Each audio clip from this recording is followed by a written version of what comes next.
Assalamualaikum warahmatullahi wabarakatuh. Selamat datang kembali di perkuliahan matriks dan ruang vektor. Pada video kali ini kita masih akan membahas tentang sistem persamaan linier ya. Jadi tujuan kita di sini adalah ingin mencari solusi dari suatu SPL. Bagaimana caranya? Kalau sebelumnya kita sudah mempelajari tentang substitusi ya, substitusi mundur. Nah, kita akan belajar tentang eliminasi gitu ya. Nah, cara yang bisa kita lakukan adalah pertama, kita akan mengubah suatu SPL menjadi matriks perluasan yang sudah kita bahas di video sebelumnya ya. Jadi SPL ini kita ubah ke matriks perluasan, kemudian matriks perluasan ini kita ubah bentuknya menjadi bentuk echelon baris atau BF ya. Bisa juga kita ubah jadi bentuk echelon baris reduksi atau BEP reduksi. Nah, caranya bagaimana untuk mengubah dari matriks perluasan menjadi BEP ini? Kita menggunakan OBE atau operasi baris elementer yang sudah kita bahas di video sebelumnya ya. Untuk OBE ini ada 3 cara, terus kita bisa gunakan cara yang mana saja ya dari ketiga itu. Yang penting goals kita adalah mengubah dari matriks perluasan menjadi bentuk BEP atau BEP reduksi ini bisa tercapai.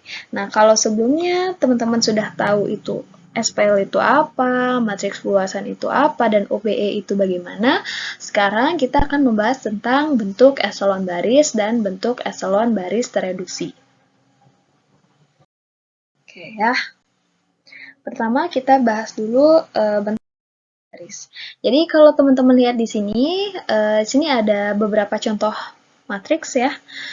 Ini ada matriks yang bisa kita sebut bentuk echelon baris atau BEB, kemudian ada juga yang matriks atau bentuk echelon baris tereduksi. Ya, nah mungkin teman-teman bisa perhatikan dulu slide ini, gitu ya. Bintang di sini artinya kita bisa mengisi dengan bilangan berapapun, ya, misalkan dia bilangan real. Nah, oke, pertama kita bahas dulu bentuk echelon baris ya. Nah, kita akan fokus ke yang di sini dulu ya, ke contoh matriks yang bagian atas. Nah, perhatikan pertama yang teman-teman lihat apa? Ya, pertama kita bisa lihat bahwa di sini ada satu ya, satu, begitu juga di sini satu, ya. Angkanya di sini hanya ada 1 dan 0 ya, kalau yang kita lihat di sini ya. Nah, kalau teman-teman perhatikan di sini ada angka 1, di mana angka 1 ini kalau lihat di setiap matriks posisinya akan selalu ke kanan ya, ini ke kanan, yang ini juga ya, ini ke kanan, yang ini juga lebih ke kanan, yang ini ke kanan, dan ini juga kanan. Ada yang dia bentuknya matriks identitas, ada yang tidak ya, ada bentuknya nggak matriks identitas, tapi kalau kita lihat polanya, angka satunya akan semakin ke kanan. Nah, jadi di bentuk echelon baris ini ada istilahnya satu utama atau leading one. Satu utama ini adalah entry tak 0 pertama di setiap baris gitu ya, di setiap baris yang bernilai 1. Kalau misalnya nilainya bukan 1 ya kita harus ubah jadi 1 supaya bentuknya bisa seperti ini. Gitu ya. Jadi harus ada satu utama. Gitu ya. Nah, walaupun nanti tidak setiap baris ada satu utama ya, kalau kita lihat ini kan tidak semua baris ada satu utama. Nah, jadi nanti entry tak 0 pertama di suatu baris itu harus 1 nilainya ya. Kalau nggak ada ya berarti 0 semua. Tapi kalau misalnya ada entry tak 0 pertama, artinya harus 1 nilainya. Dan posisinya kalau kita lihat akan semakin ke kanan ya. Jadi satu utama yang baris pertama ini akan lebih ke kiri dibandingkan satu utama yang baris kedua. Ya. Kemudian satu utama baris kedua lebih ke kiri dibandingkan satu utama baris ketiga dan seterusnya. Ya, jadi semakin ke kanan. Nah, itu ya. Jadi yang pertama, kalian lihat posisi satu utamanya, kemudian ada satu utama, kemudian perhatikan lagi, di sini ada angka-angka 0 ya. Tuh. Kalau teman-teman perhatikan, nah di sini ada 0. Nah, jadi untuk bentuk eselon baris di bawah satu utama itu harus bernilai 0. Tidak boleh angka yang lain. Harus bernilai 0. Di bawah satu utama harus bernilai 0. Oke ya, yang ini juga nih. Ini juga. Oke. Jadi di bawah satu utama bernilai 0. Oke, selanjutnya kalau teman-teman lihat jika ada jika ada baris yang semua entry-nya bernilai 0, maka itu kita posisikan di paling bawah. Ya. Jadi kalau kita menemukan ada entry yang nilainya 0 semua, itu harus kita geser ke bawah semua gitu ya. Kita pindahin ke bawah semua. Gitu. Ya, kita sebut entry ya, berarti yang baris ini ya. Oke. Dah. Tuh ya. Nah, kemudian perhatikan lagi bagaimana dengan di atas satu utamanya. Kalau tadi di bawah satu utamanya bernilai 0 semua, untuk bentuk eselon baris ini di atas satu utamanya tidak harus bernilai 0 ya, bisa bernilai berapapun. Tidak ada ketentuan ya. Gitu. Nah, terus ini gimana dong di atasnya 0 ini? Ya, ini bukan urusan kita sebenarnya ya. Patokan kita hanya di satu utamanya gitu ya. Kalau misalnya di atas nolnya angka berapapun boleh. Jadi kalau bentuk eselon baris ya tadi ya kita punya entry tak nol pertama itu harus 1 ya. Kalau ini kan entry tak nol pertamanya ya 1 ya, harus 1. Ini juga yang entry tak nol pertama di suatu baris itu harus 1. Kemudian posisi satu utama di setiap antara baris 1 dengan baris yang lainnya itu akan semakin ke kanan ya. Kemudian kalau kita menjumpai ada baris dengan entry 0, berarti kita kumpulkan di bagian bawah, paling bawah gitu. Nah, kemudian cek lagi, di bawah satu utama itu harus bernilai 0, ya. Sedangkan di atas satu utama bebas, gitu ya. Ini untuk bentuk eselon baris, ya. Jadi, teman-teman bisa hafalkan saja bentuknya ini, ya. Maksudnya diingat gitu ya, oh bentuknya seperti ini. Oke. Nah, kemudian ada tadi yang kedua adalah bentuk eselon baris tereduksi.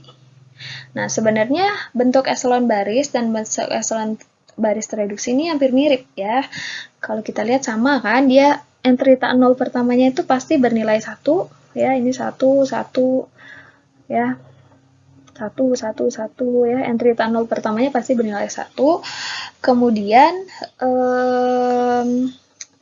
kalau ada semua baris yang entry-nya 0 itu dipojokkan ke bawah ya, dikumpulkan ke bawah, sama juga kan. Kemudian di bawah satu utamanya bernilai 0, ini juga. Kemudian di atas satu utamanya harus bernilai 0, ya.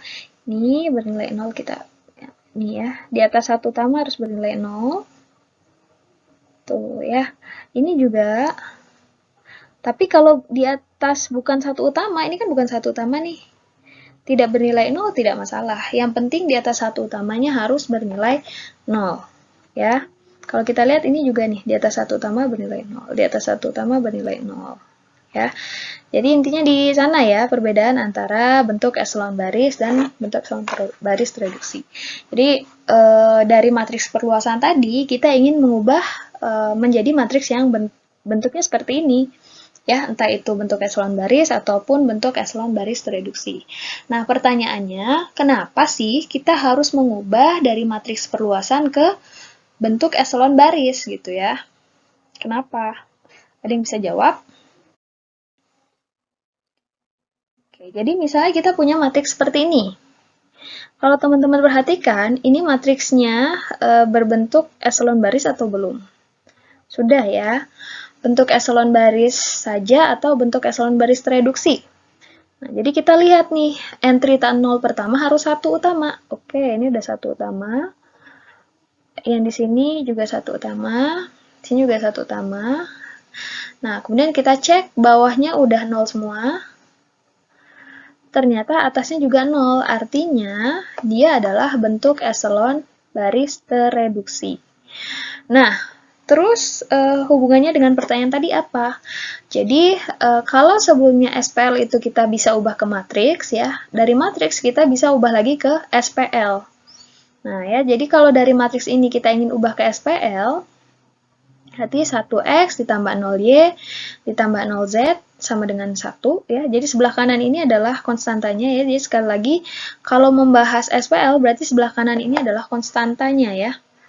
Kemudian yang persamaan kedua 0x ditambah 1y ditambah 0z sama dengan min 1. Kemudian yang ketiga 0x tambah 0y tambah 1z sama dengan 2.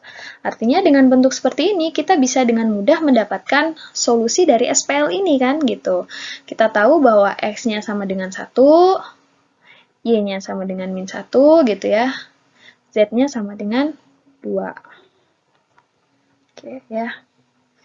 Nah, jadi tahu ya kenapa sih dari matriks perluasan kita ubah ke bentuk echelon baris. Nah, dengan cara apa mengubahnya? Dengan cara menggunakan OBE gitu. Dimana OBE tadi walaupun bentuknya berubah, SPL-nya itu tetap sama gitu. Artinya solusi yang kita dapatkan pun akan sama walaupun bentuk matriksnya berubah gitu ya. Oke.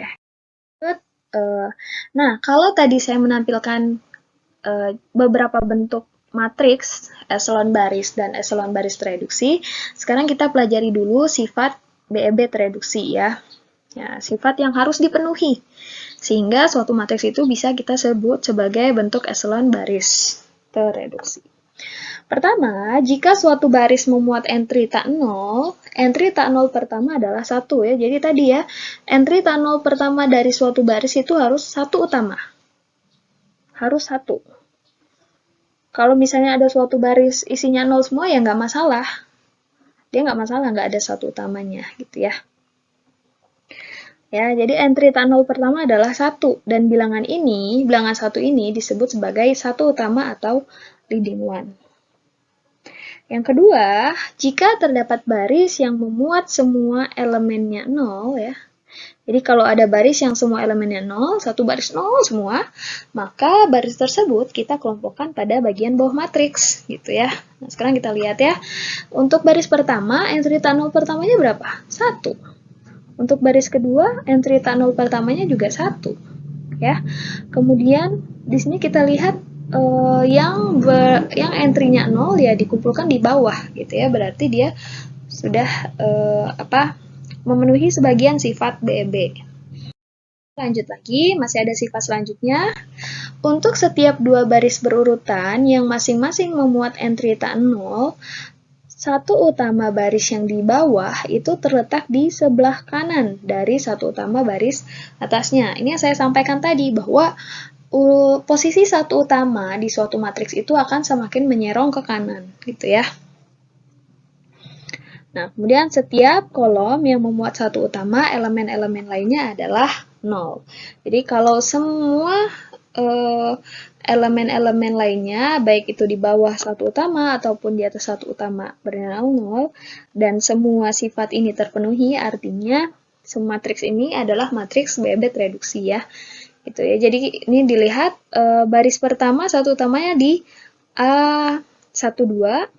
Untuk baris kedua, satu utamanya ada di A24, gitu ya. Berarti kan semakin ke kanan.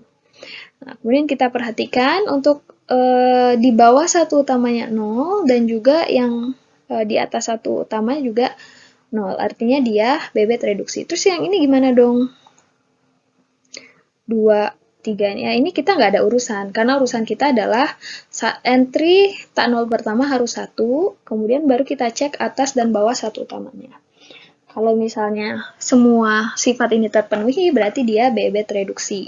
Tapi kalau misalnya hanya yang di bagian bawah satu utamanya saja yang 0, sedangkan di atasnya itu tidak 0, ya, maksudnya selain 0, berarti matriks tersebut sudah mencapai bentuk echelon baris. Itu ya. Oke.